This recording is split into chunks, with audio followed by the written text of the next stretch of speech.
Allez, on va s'intéresser à présent au CAC 40. Quelle stratégie sur le CAC 40, sur la paire euro-dollar également, avec Eric Seban qui est en ligne avec nous, trader et coach chez Perceval Finance. Bonjour Eric. Bonjour Vincent. Bon, le CAC 40, vous allez nous parler un petit peu de votre stratégie, de votre plan de trading. Il y a des choses à faire là, même si on est dans une phase d'attente, l'attente de la Fed? Oui, l'attente de la Fed, l'attente de la fin d'année, il y a des choses à faire, oui, puisque la semaine dernière, quand on se parlait, on était sur 350, hein, 350.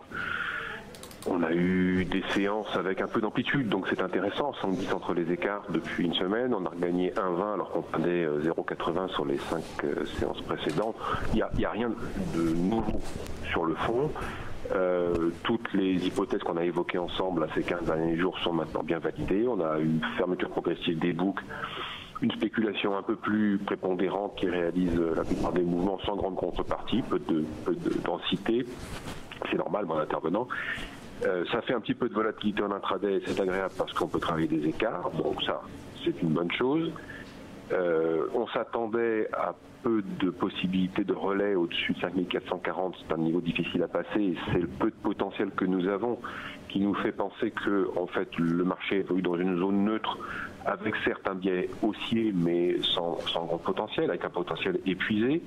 Et puis toujours cette volatilité des options à la monnaie qui reste faible, donc traduisant un total manque d'inquiétude de la part des investisseurs. Donc quand on parlait la semaine dernière, 350, je vous disais, tant qu'on est au-dessus, eh bien on garde les meilleures probabilités de rebondir, c'est démontré. Vous avez le graphique, j'ai repris le même. Oui, je le montre là. Vous voyez que effectivement le marché a bien rebondi et qu'il aura sans doute encore pour le moment, ou en tout cas à mon avis sans news qui apporteront du carburant, du mal à fournir 5440. C'est pour ça qu'on ne peut pas parler de marché directionnel ou de tendance haussière.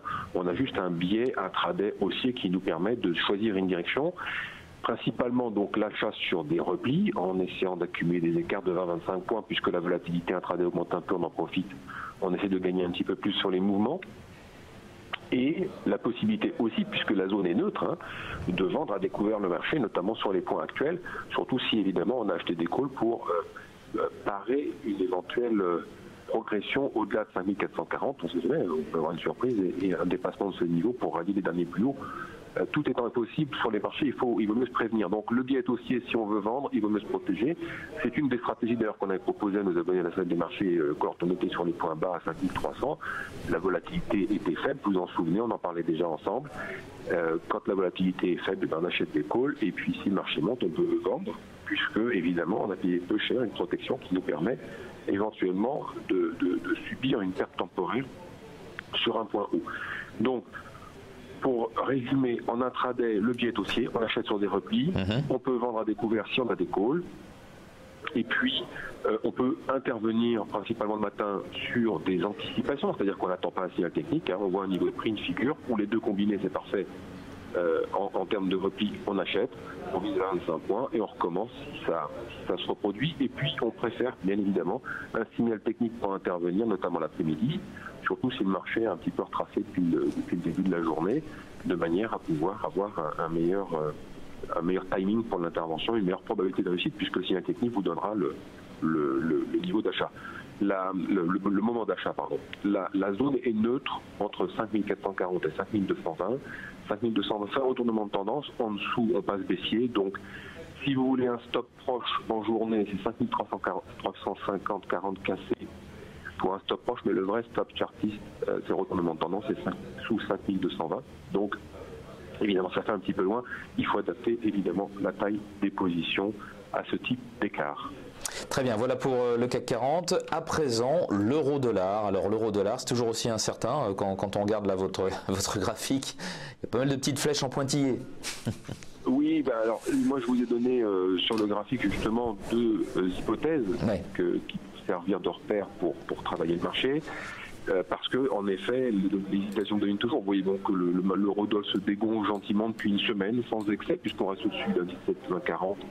40-50, donc ça c'est le niveau au-dessus duquel, tant qu'on est au-dessus, on se maintient, on garde des chances de rebond. Donc c'est l'hypothèse en flèche noire qui consiste à dire, bah voilà, on est sur une zone de double appui avec un double top en perspective sur la ligne plus haut, c'est la pointe de la première flèche. Et puis après un double top, en règle générale, on a effectivement un double appui et puis un troisième top qui, généralement, la troisième fois, on le dépasse. Donc ça peut être une première hypothèse qui justifierait un achat maintenant. Pour aller à 1,2035, c'est ça? Non, dans un premier temps, non, un petit peu moins, un 18,80, un 19. D'accord, donc plus haut, un 19, ceci, 19, okay, oui. Pour prendre ses bénéfices et attendre éventuellement un achat supplémentaire en double appui sur les mêmes niveaux qu'actuellement, pour ensuite effectivement éventuellement laisser porter une position pour au-delà de 1,20. Sachant que 1,20, on en a déjà parlé, c'est la grosse zone. Je pense que ça va être très difficile d'y passer. Notamment cette année. Je vois pas quelle est la news qui viendrait d'apporter le carburant pour aller dépasser cette zone extrêmement importante. On a eu le temps de la commenter la semaine dernière. Je pense qu'il va falloir un petit peu une bonne raison. Il faudra un gros affaiblissement du dollar, mais là le dollar est plutôt porté par les hausses de taux de la Fed. Hein. On va avoir une hausse de taux de la Fed aujourd'hui. Oui, et on n'a pas de toute façon vous le voyez bien sur le graphique, la tendance qui prédomine depuis le début de l'année est maintenant passé dans une zone neutre où le marché a arrêté sa progression. Pour repartir, il faudra dépasser 1,20 et c'est la zone la plus difficile à dépasser. Ensuite, donc scénario, hypothèse numéro 2, eh bien on attend le double appui un petit peu plus bas pour éventuellement un rebond. Le rebond que je conseille sur un 16 quoi. Voilà, c'est ça, un 15,70-80. Sachant que là évidemment la dégradation c'est un petit peu plus marqué, mais que le marché continue de ne pas envoyer de faiblesse particulière et peut encore rebondir avec un allègement autour des niveaux actuels si jamais on rebondit sur cette zone, avec éventuellement un double top vers un 18,9 et 19,20. Donc il va falloir segmenter la position en deux sur Internet de cette manière-là. Donc deux façons d'intervenir dans un marché qui n'est pas directionnel, qui n'a pas encore indiqué de faiblesse grave à court moyen terme. Donc voilà, on peut continuer à travailler dans le sens des meilleures probabilités en ayant un scénario bien clair et des niveaux bien établis pour pouvoir encore une fois donner une taille correcte à sa position au regard de son capital. Sinon, on ne peut pas tenir la position, c'est pas possible. Les mouvements sont trop lents et vous allez craquer avant. Très bien. Merci beaucoup en tout cas pour ces différentes stratégies et sur l'euro-dollar et sur le CAC 40. Éric Seban, trader et coach chez Perceval Finance. Très bonne journée à vous. À la semaine prochaine. Au revoir.